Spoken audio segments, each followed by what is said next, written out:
Balik sa GMA Regional TV Live, mga kapuso, sud sa pipila ka buwan, nagpabilin unta nga COVID-free ang probinsya sa Siquijor. Apan ni atong weekend, gipahibaw sa ilang mga opisyales ang pagsud na sa COVID-19 sa maong lugar, pinaagi sa duha ka mga locally stranded individuals. Mga itagkatin-awan gikan sa mga opisyales sa probinsya. Karong buntaga, makauban nato Siquijor Vice Governor Mayling Quezon Brown. Good morning, Vice Gov Brown.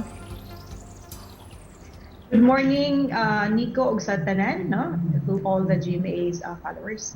Thank you so much for joining us this morning, Vice Gov. Mangayo may katin-awan ninyo ining pagsud o pagkumpirmar mismo ni Governor Zaldivilla ni atong weekend dining pagsud na sa duha ka LSIs nga dunay kumpirmadong kaso sa COVID-19 sa inyong lugar. Unsa istorya ani, Vice Gov? Kaning ato ang nag-positive na COVID, no? Ato ang taga-Siquijor ni sila, pero gikan sila og Manila. Kaning isa nga taga Larena, nagpa-rapid test siya, nagpakuha siya og swab test sa Manila. Unya wa pa ni gawas ang result yung swab test. Nagpa-rapid test ni siya kay ang tugo wala naman nang swab test, rapid test raman, mas dali ang resulta. Yung rapid test result is negative. Muna nga nakalukat siya ticket, nakakuha siya papers niya, nakasakay siya sa barko, no?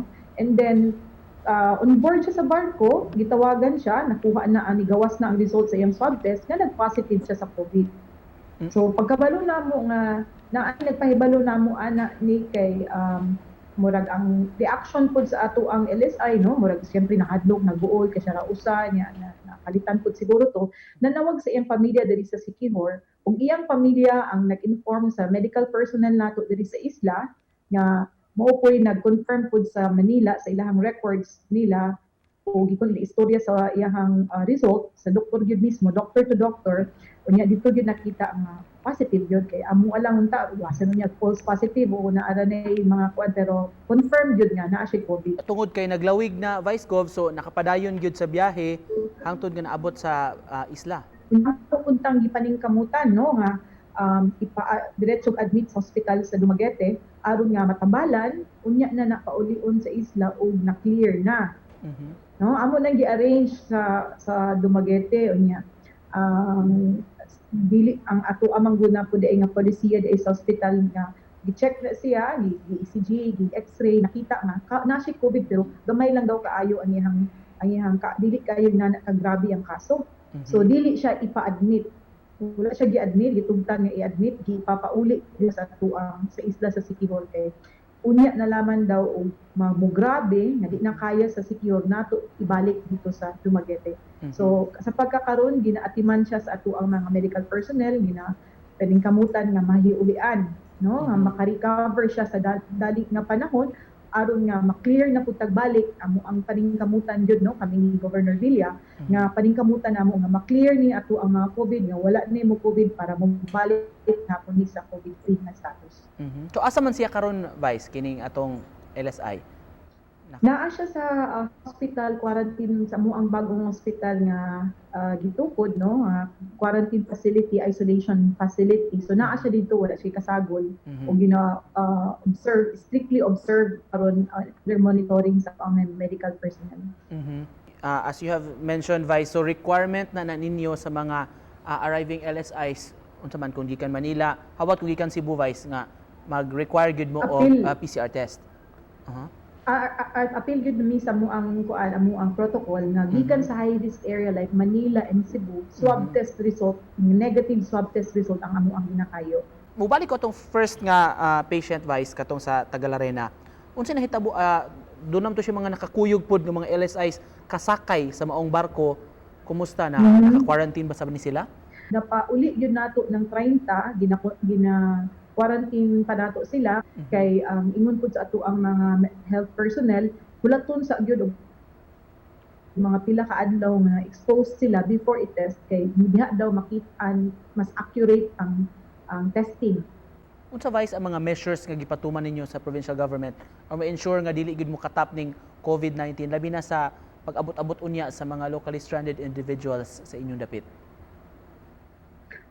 Usa gyud ana nga amo ang gina-implement kana yung pangayuan namo og negative swab test result if coming sila sa high risk area og negative rapid test result if coming from moderate risk area, unya amo gyud ang pangayuan pag medical certificate nga wala sila sintomas, wala sila fit to travel sila.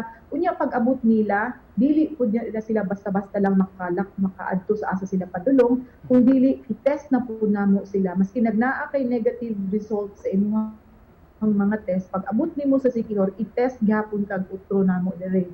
Pagkahuman, i-quarantine ka og 14 days. For so long, COVID-free ang Siquijor Vice niya, nahitabo ni, pero sa mga nakapunan sab ninyo, nga inyo pong ma-implement from now on, Vice?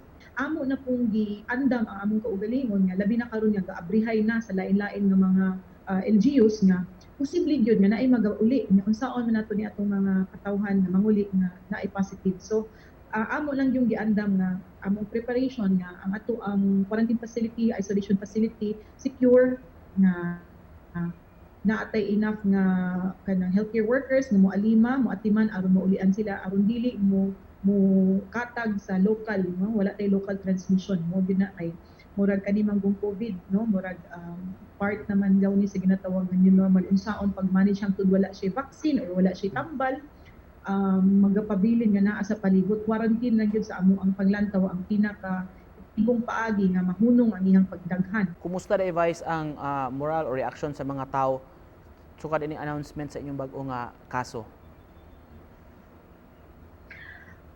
Naagi uban nga murag nangahadlok, no? Kay na gani nagaingon nga mo pa-ICQ na lang siguro daw migbalik ani o mo declare ba daw si governor. Amo man kung ginabalanse kaning ekonomiya nato ug ato ang health, no? So nahadlok ang mga tao pero ang among gihimo ni Governor Villa amo gyud gi-aksyonan dayon-dayon kanang pagkabalo namo tung Sabado pag kanang gabi una gapagawas gyud dayon ni pahayag o pahibalo sa katawhan na dili ta angay mahadlok kay dili man ni local transmission. Finally, Vice Governor Brown, message lang nimo sa mga sikihudnon, mga nagtan-aw sa dato dinhi sa Central Visayas. Kaming tanan naghiusa naningkamot nga maprotektahan o naningkamot gyud nga matabangan ang tanan nato nga ato ang isla aron nga malikay ta aning COVID ug mahinahinay makabangon ta sa problema ug gihatag ani sa atong ekonomiya. Thank you so much, Vice. Thank you, Nate. Thank you.